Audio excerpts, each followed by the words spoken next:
এই জন্য বলছি যে আমরা জানি যে আমাদের কিছু সিনিয়র প্লেয়াররা সরে যাচ্ছে, সেই সিনিয়র প্লেয়ারদের রিপ্লেসমেন্ট তারা হতে পারে। আমরা জানি যে ওয়ার্ল্ডের সেরা অলরাউন্ডার সাকিব আল হাসান খুব বেশি দিন কন্টিনিউ করবে না, এবং আমি থাকা অবস্থায় রিটায়ারমেন্টের অ্যানাউন্সমেন্ট এসেছে তার কাছে।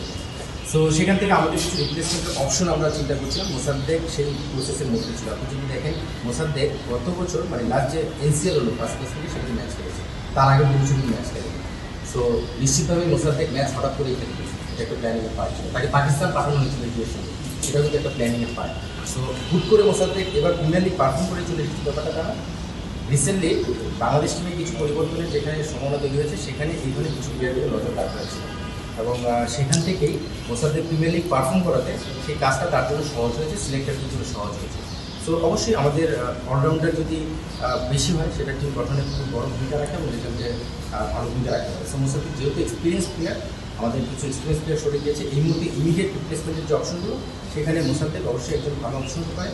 সঙ্গে আরও বেশ কিছু প্লেয়ার আপনারা দেখেছেন, সোহানকে ডাকা হয়েছে, ইয়াসিন রাব্বিকে ডাকা হয়েছে, বিজয় অলরেডি টেস্ট খেলছে আজকে। সো আমার মনে হয় যে বেশ কিছু সিনিয়র প্লেয়ার অপরচুনিটি তৈরি হয়েছে, কিছু নতুন প্লেয়ার তৈরি হচ্ছে। সো নিশ্চিতভাবেই সিনিয়র কিছু প্লেয়ার সরে যাওয়ার কারণে এই ধরনের পরিস্থিতি বা এই ধরনের এনভারনমেন্ট তৈরি হয়েছে। অনেকেই আগে রাগ প্রকাশ করেছে এদেরকে কেন ডাকা হচ্ছে না, অনেকে কেন ডাকা হচ্ছে না। সময় আসলে দেখা হবে, সেই সময়টা একটা